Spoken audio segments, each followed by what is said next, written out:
First contact fumbles. The gleaming spires of Salix Prime's premier interstellar university pierced the lavender sky, their iridescent surfaces reflecting the light of twin suns.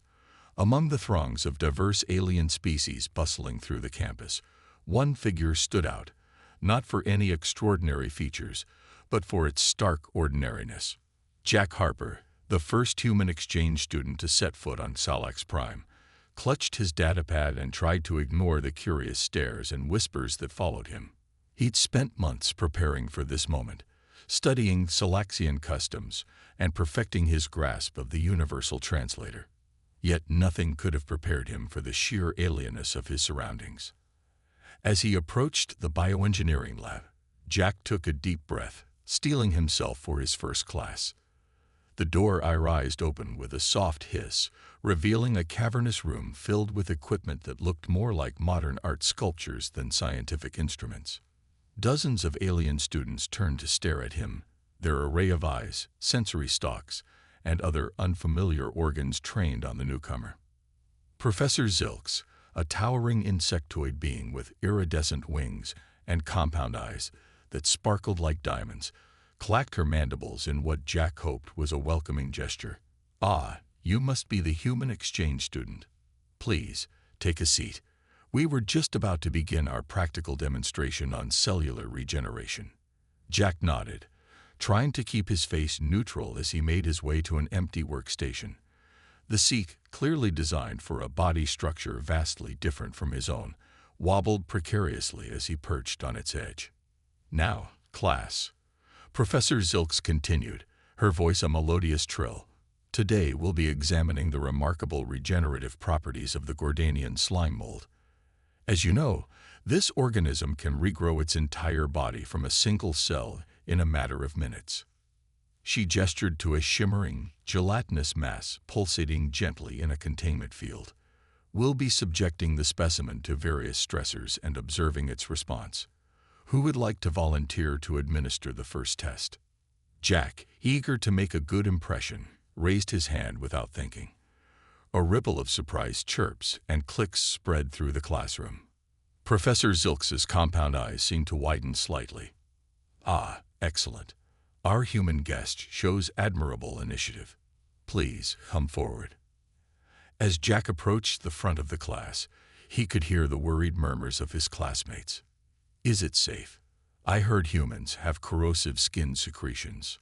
What if it damages the specimen with its primitive manipulators?" Ignoring the whispers, Jack stood before the containment field, awaiting instructions. "Now then," Professor Zilks said, her voice betraying a hint of nervousness, "simply reach into the field and apply gentle pressure to the specimen with your appendage. The field will sterilize your hand to prevent contamination."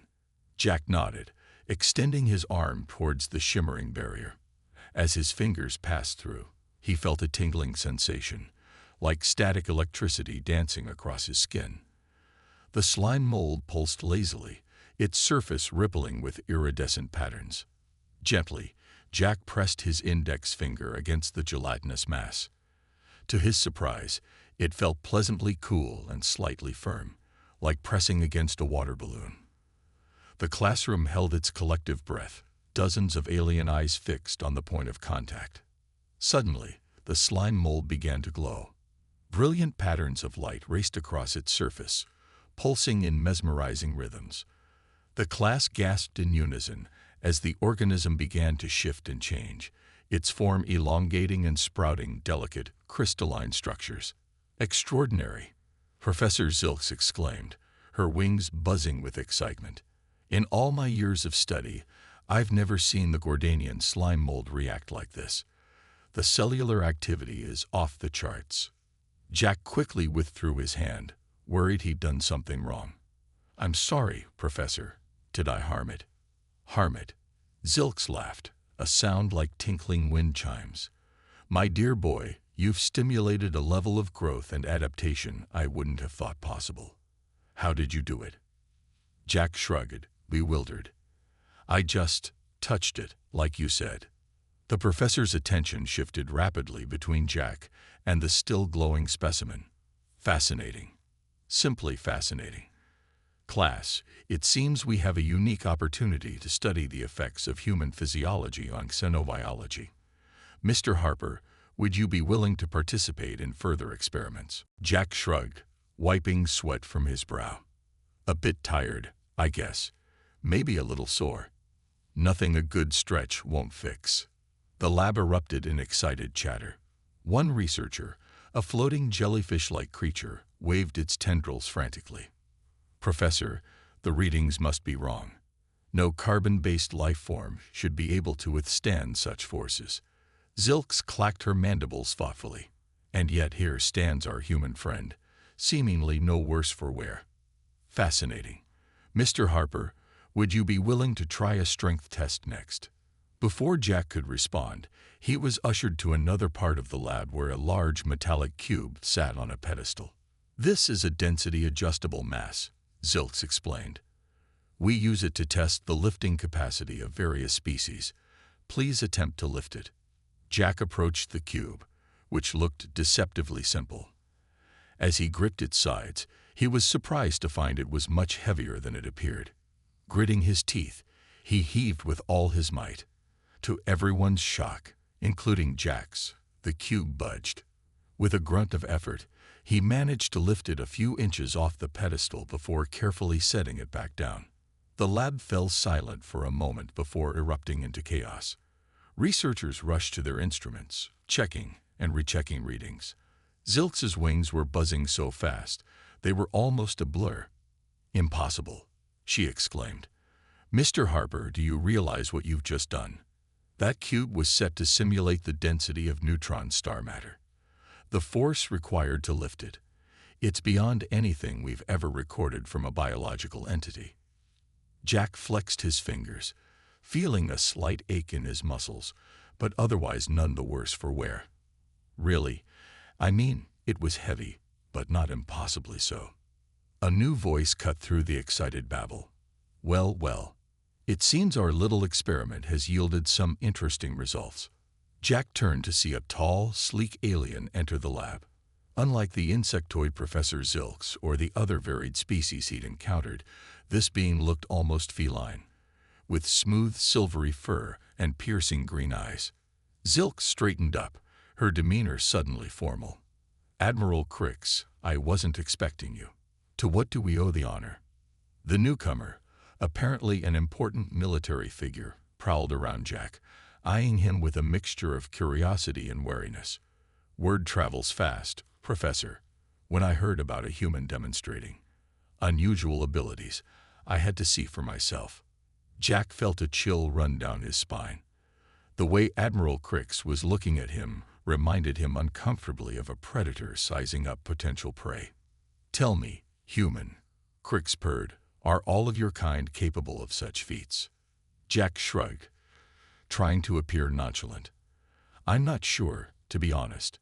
I've never tried lifting neutron star matter before. It's not exactly a common workout routine back on Earth. Crix's whiskers twitched in what might have been amusement. Indeed. And what other surprises might you be hiding, I wonder? Professor Zilx, I believe the Galactic Council will be very interested in the results of your research. Please keep me informed of any developments. As the Admiral turned to leave, he fixed Jack with one last penetrating stare. Welcome to Xalax Prime, Mr. Harper. I suspect your stay here will be most illuminating for us all. After Crix's departure, an uneasy silence fell over the lab. Jack couldn't shake the feeling that he'd just become entangled in something much bigger than a simple exchange program. Zilx cleared her throat, or whatever passed for a throat in her insectoid physiology. Well, that was unexpected. Mr. Harper, perhaps we should continue our tests in a more discreet location. Follow me, please. As they exited the main lab, Jack noticed a group of security drones hovering near the entrance. He had a sinking feeling they weren't there by coincidence. Zilx led him to a smaller, more secluded room filled with holographic displays and what looked like medical equipment. I apologize for the Admiral's intrusion, Mr. Harper. Rest assured, our research is purely academic. We have no interest in military applications. Jack nodded, but couldn't shake his unease. "Professor, be straight with me. What's really going on here? Am I in some kind of trouble?" Zilx's compound eyes seemed to soften. "No, no trouble. But I fear we may have underestimated the impact of your presence here. You see, in all our years of interstellar exploration, we've never encountered a species quite like humans." "What do you mean?" Jack asked, genuinely curious now. "Most sentient species evolve on worlds far more hospitable than Earth," Zilx explained. "Your planet, with its varying gravities, extreme temperature fluctuations, and myriad of environmental hazards, has produced a species of incredible resilience and adaptability. What you consider normal, Mr. Harper, is nothing short of extraordinary to the rest of the galaxy." Jack shrugged, wiping sweat from his brow. "A bit tired, I guess. Maybe a little sore. Nothing a good stretch won't fix." The lab erupted in excited chatter. One researcher, a floating jellyfish-like creature, waved its tendrils frantically. "Professor, the readings must be wrong. No carbon-based life form should be able to withstand such forces." Zilx clacked her mandibles thoughtfully. "And yet here stands our human friend, seemingly no worse for wear. Fascinating. Mr. Harper, would you be willing to try a strength test next?" Before Jack could respond, he was ushered to another part of the lab where a large metallic cube sat on a pedestal. "This is a density-adjustable mass," Zilx explained. "We use it to test the lifting capacity of various species. Please attempt to lift it." Jack approached the cube, which looked deceptively simple. As he gripped its sides, he was surprised to find it was much heavier than it appeared. Gritting his teeth, he heaved with all his might. To everyone's shock, including Jack's, the cube budged. With a grunt of effort, he managed to lift it a few inches off the pedestal before carefully setting it back down. The lab fell silent for a moment before erupting into chaos. Researchers rushed to their instruments, checking and rechecking readings. Zilx's wings were buzzing so fast, they were almost a blur. "Impossible," she exclaimed. "Mr. Harper, do you realize what you've just done? That cube was set to simulate the density of neutron star matter. The force required to lift it, it's beyond anything we've ever recorded from a biological entity." Jack flexed his fingers, feeling a slight ache in his muscles, but otherwise none the worse for wear. "Really? I mean, it was heavy, but not impossibly so." A new voice cut through the excited babble. "Well, well. It seems our little experiment has yielded some interesting results." Jack turned to see a tall, sleek alien enter the lab. Unlike the insectoid Professor Zilx or the other varied species he'd encountered, this being looked almost feline, with smooth silvery fur and piercing green eyes. Zilx straightened up, her demeanor suddenly formal. "Admiral Crix, I wasn't expecting you. To what do we owe the honor?" The newcomer, apparently an important military figure, prowled around Jack, eyeing him with a mixture of curiosity and wariness. "Word travels fast, Professor. When I heard about a human demonstrating unusual abilities, I had to see for myself." Jack felt a chill run down his spine. The way Admiral Crix was looking at him reminded him uncomfortably of a predator sizing up potential prey. "Tell me, human," Crix purred, "are all of your kind capable of such feats?" Jack shrugged, trying to appear nonchalant. "I'm not sure, to be honest. I've never tried lifting neutron star matter before. It's not exactly a common workout routine back on Earth." Crix's whiskers twitched in what might have been amusement. "Indeed. And what other surprises might you be hiding, I wonder?" "Professor Zilx, I believe the Galactic Council will be very interested in the results of your research. Please keep me informed of any developments." As the Admiral turned to leave, he fixed Jack with one last penetrating stare. "Welcome to Xalax Prime, Mr. Harper. I suspect your stay here will be most illuminating for us all." After Crix's departure, an uneasy silence fell over the lab. Jack couldn't shake the feeling that he'd just become entangled in something much bigger than a simple exchange program. Zilx cleared her throat, or whatever passed for a throat in her insectoid physiology. Well, that was unexpected. Mr. Harper, perhaps we should continue our tests in a more discreet location. Follow me, please. As they exited the main lab, Jack noticed a group of security drones hovering near the entrance. He had a sinking feeling they weren't there by coincidence. Zilks led him to a smaller, more secluded room filled with holographic displays and what looked like medical equipment. I apologize for the Admiral's intrusion, Mr. Harper. Rest assured, our research is purely academic. We have no interest in military applications. Jack nodded, but couldn't shake his unease. Professor, be straight with me. What's really going on here? Am I in some kind of trouble? Zilks's compound eyes seemed to soften. No trouble. But I fear we may have underestimated the impact of your presence here. You see, in all our years of interstellar exploration, we've never encountered a species quite like humans. What do you mean? Jack asked, genuinely curious now.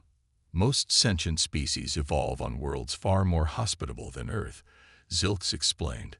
Your planet, with its varying gravities, extreme temperature fluctuations, and myriad of environmental hazards, has produced a species of incredible resilience and adaptability.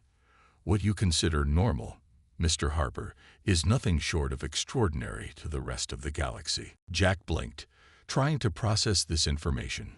So, you're saying I'm some kind of super being?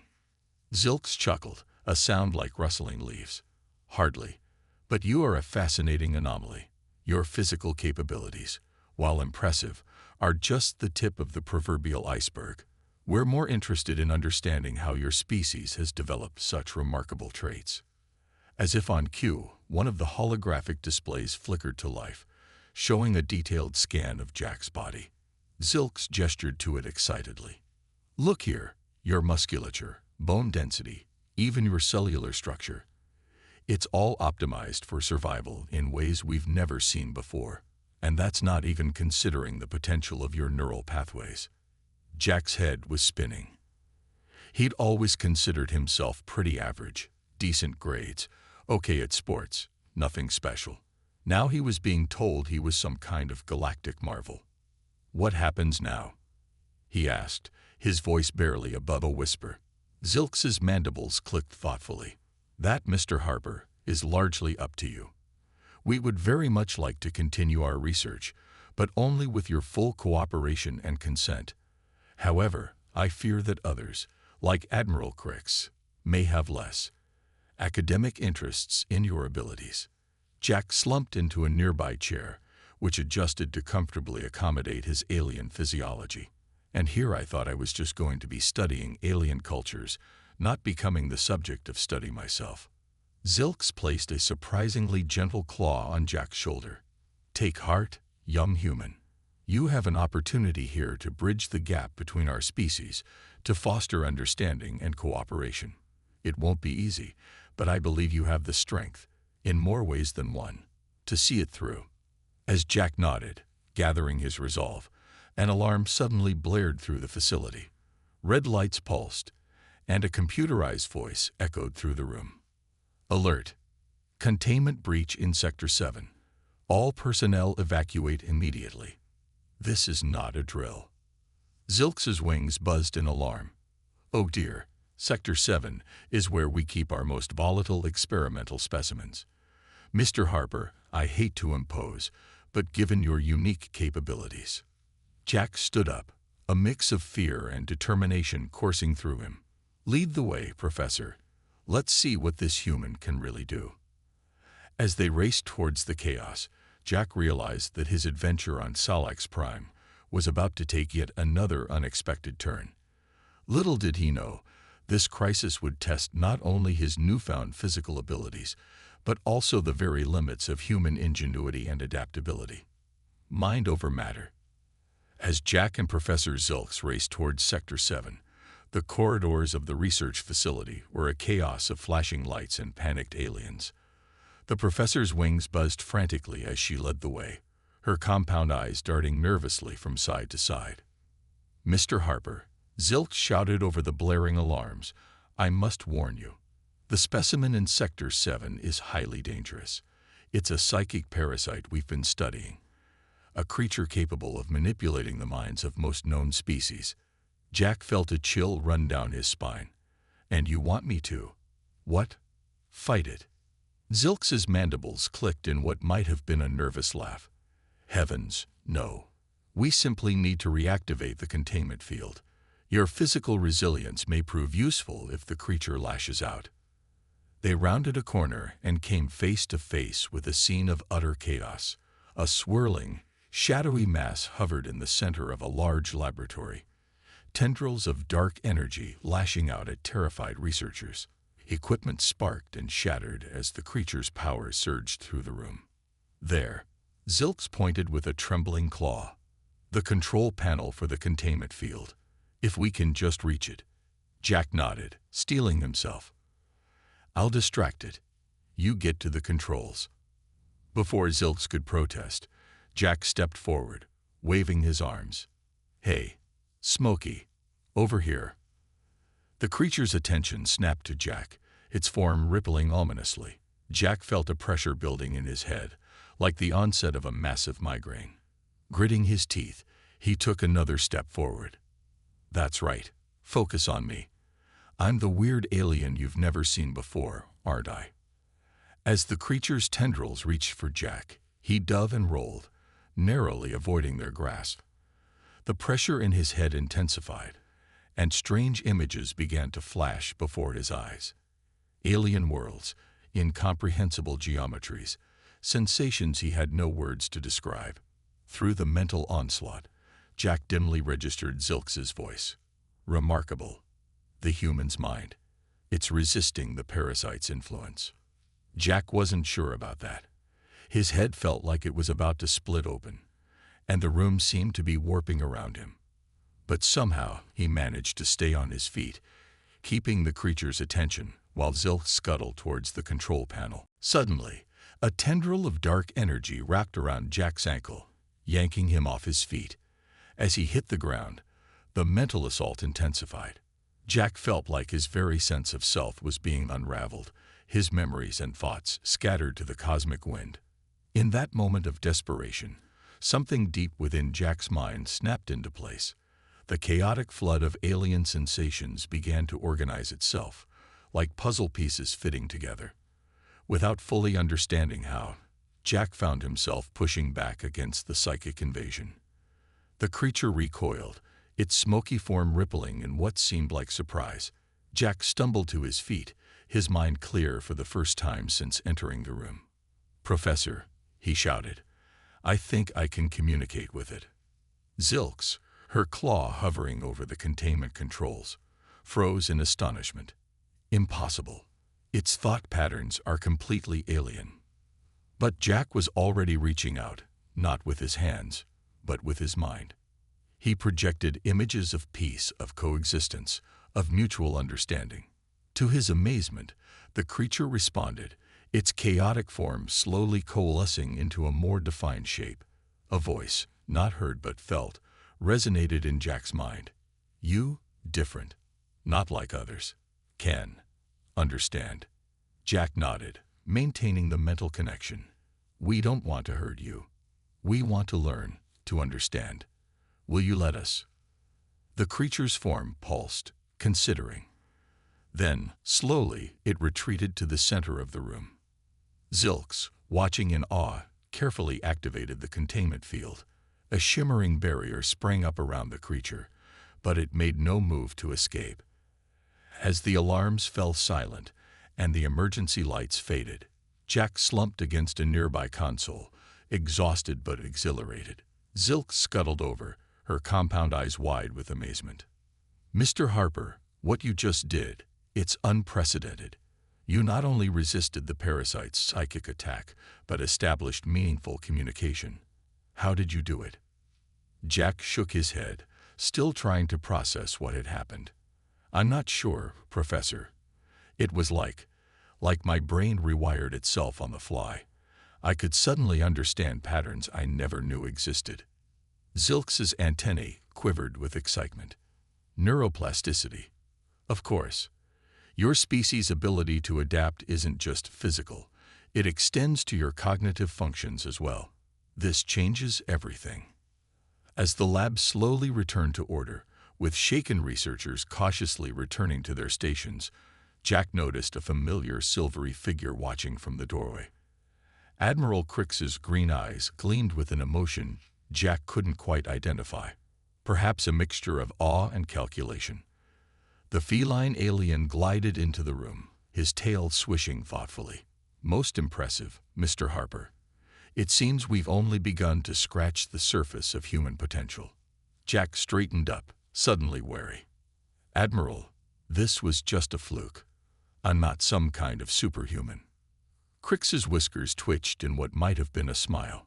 "Perhaps not by your standards, young human, but to the rest of the galaxy, you're beginning to look very much like a game changer." Before Jack could respond, a commotion at the lab entrance drew everyone's attention. A group of official-looking aliens in formal attire swept into the room, led by a tall, willowy being with shimmering, opalescent skin. "Ambassador Lix," Crix purred, bowing slightly. "To what do we owe the honor?" The ambassador's multifaceted eyes fixed on Jack, a mix of curiosity and concern evident in their depths. "We received word of the containment breach, and of the humans' unprecedented abilities. The Galactic Council is most intrigued." Jack felt a sinking feeling in his stomach. This was escalating far beyond a simple exchange program misadventure.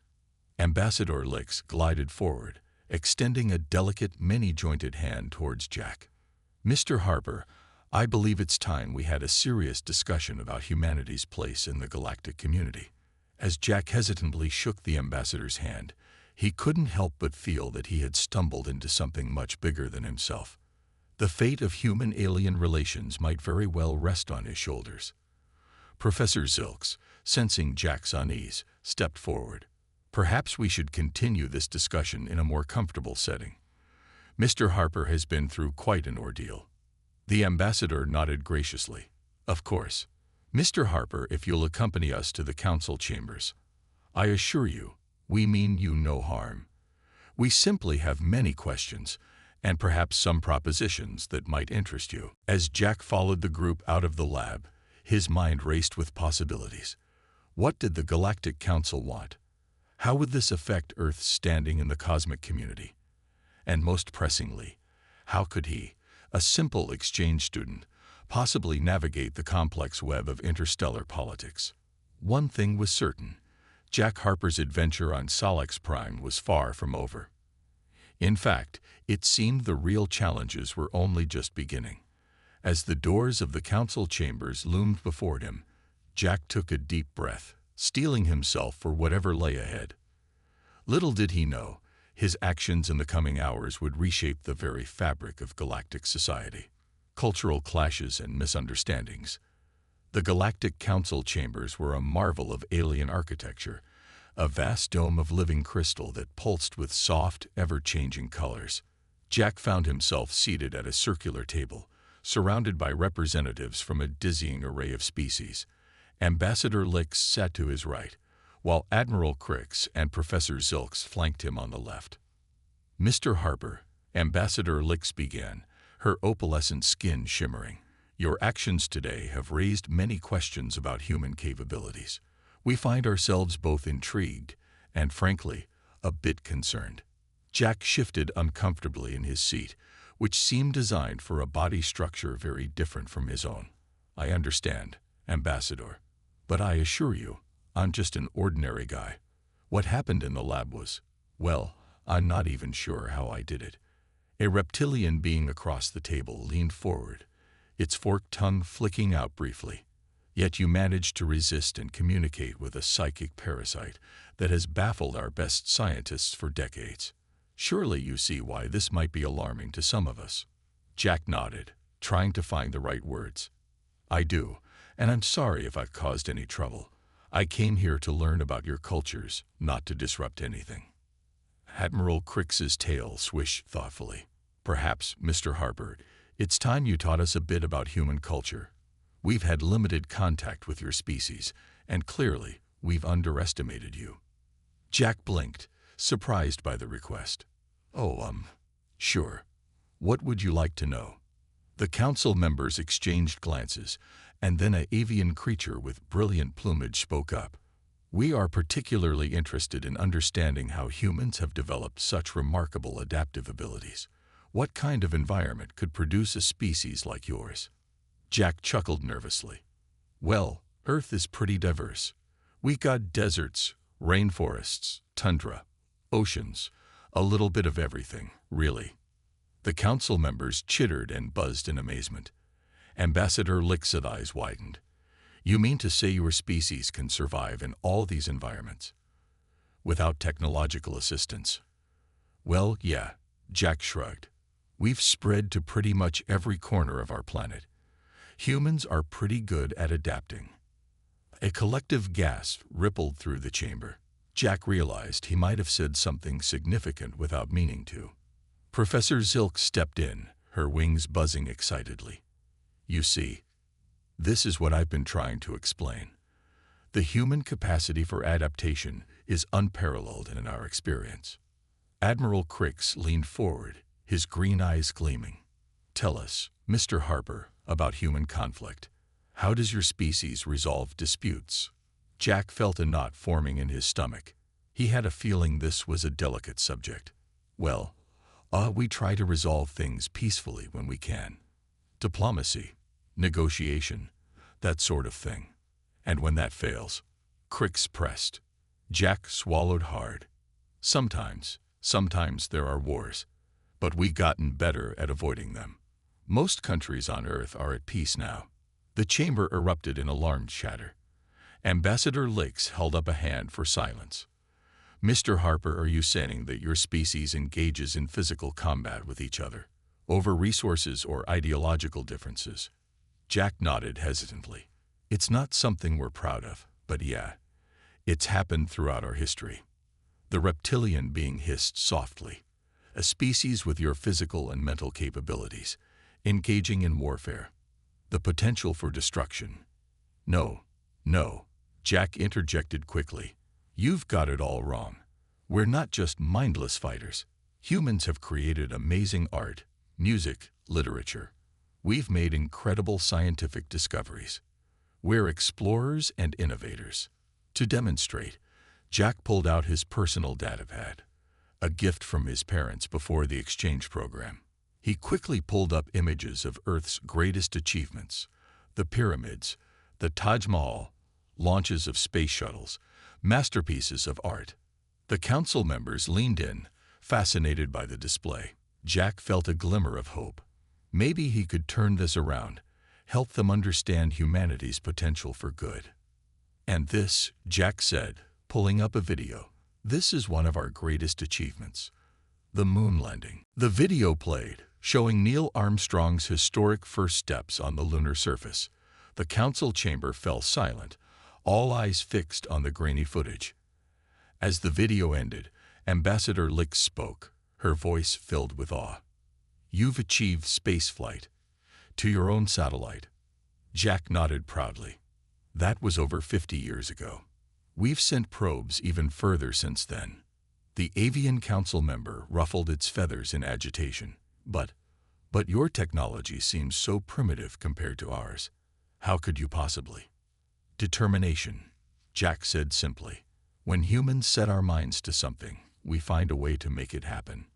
A new voice spoke up, gravelly and deep.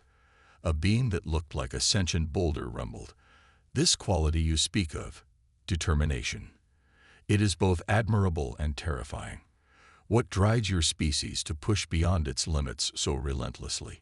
Jack thought for a moment, trying to find the right words. Curiosity, I guess. A desire to understand, to explore, to see what's over the next horizon. Ambassador Licks's skin rippled with changing colors. Mr. Harper, I believe we may have seriously misjudged humanity.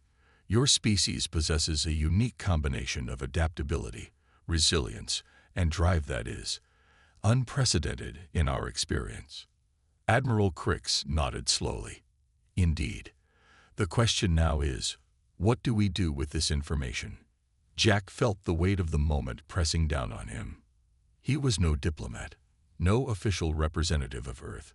He was just a college kid who'd signed up for what he thought would be an interesting semester abroad. Now, somehow, he found himself shaping humanity's future in the galactic community. Taking a deep breath, Jack stood up.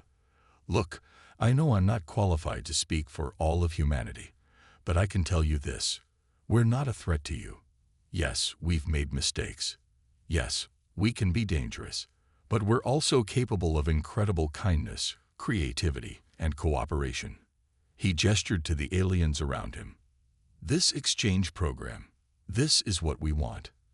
To learn, to grow, to become part of something bigger than ourselves. If you give humanity a chance, I believe we could be amazing allies. The council chamber fell silent as the aliens considered Jack's words. Finally, Ambassador Lick stood, her multifaceted eyes fixed on Jack. Mr. Harper, you've given us much to think about. It's clear that we need to reevaluate our approach to human-alien relations. Perhaps it's time we considered a more formal alliance with Earth. A ripple of excitement and apprehension ran through the chamber. Jack felt a mix of relief and anxiety. He'd somehow managed to avert a diplomatic crisis, but he knew this was just the beginning. As the council began to discuss the logistics of opening official relations with Earth, Jack slumped back into his seat, exhausted but exhilarated. Professor Zilks leaned over, her mandibles clicking softly. Well done, Mr. Harper. I do believe you've just made history. Jack chuckled weakly. Thanks, Professor. But something tells me the real challenges are just beginning. As the council continued their deliberations, Jack couldn't help but wonder what other adventures and misunderstandings awaited him on Salax Prime. One thing was certain, his exchange program had become far more than he'd ever bargained for. United we stand. The days following Jack's impromptu diplomacy session were a whirlwind of activity. News of humanity's potential had spread like wildfire through the galactic community, sparking both excitement and concern. Jack found himself at the center of it all, fielding questions from curious aliens and trying his best to represent his species with dignity. It was during one of these informal Q&A sessions in the university's grand atrium that disaster struck. Jack was in the middle of explaining the concept of sports to a group of fascinated alien students when a deafening alarm blared through the campus. The atrium's crystalline dome darkened ominously, and holographic warning signs flashed into existence. Attention all beings, a computerized voice announced in multiple languages. A level 9 solar flare has been detected. Planetary shields are failing. Seek immediate shelter in designated safe zones. Panic erupted among the students. Jack, his heart racing, looked to Professor Zilks, who had just entered the atrium. Her wings were buzzing frantically. Mr. Harper, we must get to the underground bunkers immediately, she called out. As they rushed towards the nearest shelter, Jack couldn't help but notice the fear in the eyes of the aliens around him. Many species here were far more sensitive to radiation than humans. They had almost reached the bunker when a terrified cry caught Jack's attention. A young Salaxian, no more than a child, had fallen behind, its delicate limbs tangled in a decorative vine. Without hesitation, Jack turned back. Mr. Harper, no, Zilks cried out. The radiation levels are already rising. But Jack was already sprinting towards the child. He could feel the air growing warmer, a tingling sensation prickling his skin. Pushing through the discomfort, he reached the young Salaxian and quickly untangled it. It's okay, he soothed, scooping up the alien child. I've got you. As Jack raced back to the bunker, cradling the Salaxian, he could see the awe in the eyes of the watching aliens. The bunker doors were beginning to close, but with a final burst of speed. Drawing on that mysterious human strength that had so impressed the scientists, Jack leaped through the narrowing gap. The doors slammed shut behind him, and for a moment there was silence. Then the bunker erupted in cheers and chittering sounds of alien approval. The Xalaxian child's parent rushed forward, gratitude radiating from every pore. As Jack handed over the child, he felt a wave of dizziness wash over him. The radiation exposure, while brief, had taken its toll.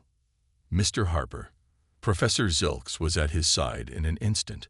We need to get you to the medical bay immediately. As Jack was rushed to the bunker's infirmary, he drifted in and out of consciousness. Strange dreams filled his mind.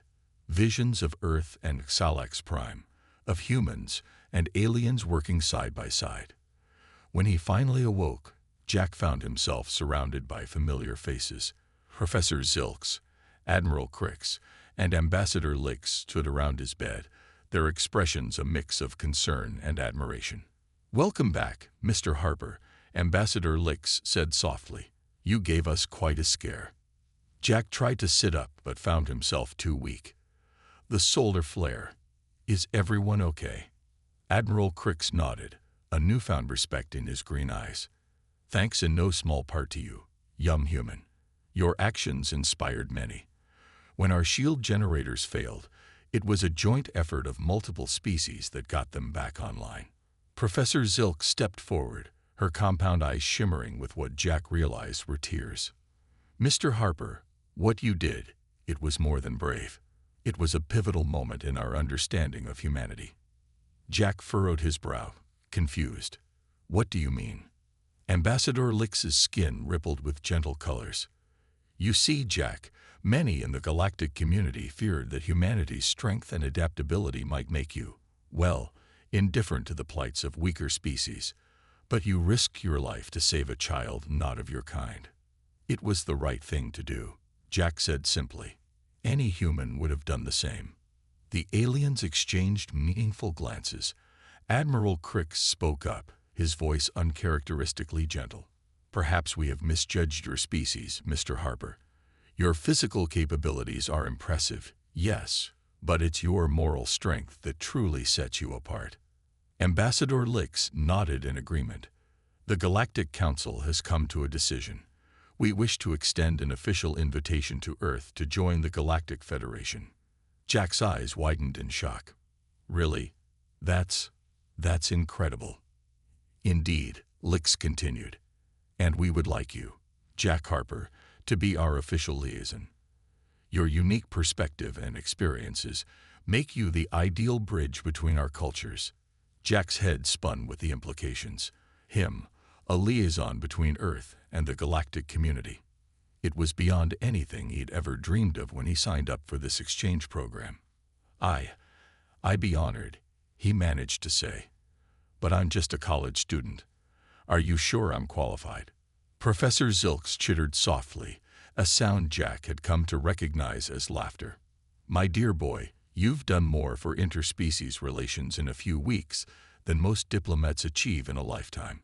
I'd say you're overqualified." As the gravity of the situation sank in, Jack felt a mix of excitement and trepidation. He thought of his family back on Earth, of all the people who had no idea that their world was about to change forever. "So," he said, a smile spreading across his face, "when do we start?" Ambassador Lix's skin shimmered with approval. "As soon as you're recovered, Mr. Harper. There's much work to be done, but together, I believe our species can achieve greatness beyond imagining." As the aliens left Jack to rest, he gazed out the window at the alien sky of Xalax Prime. The stars twinkled, each one a potential new adventure, a new world to explore. Jack Harper, ordinary college student turned intergalactic diplomat, closed his eyes, dreaming of the incredible journey that lay ahead. Little did he know, his adventure was only just beginning. The story of humanity's integration into the galactic community would be filled with challenges, triumphs, and discoveries beyond imagination. And at the heart of it all would be the enduring spirit of human determination, adaptability, and compassion that Jack had so powerfully demonstrated. As Xalax Prime's twin suns began to set, casting a warm glow over the recovering planet, a new era of galactic cooperation dawned. And it all started with one human student who dared to reach for the stars.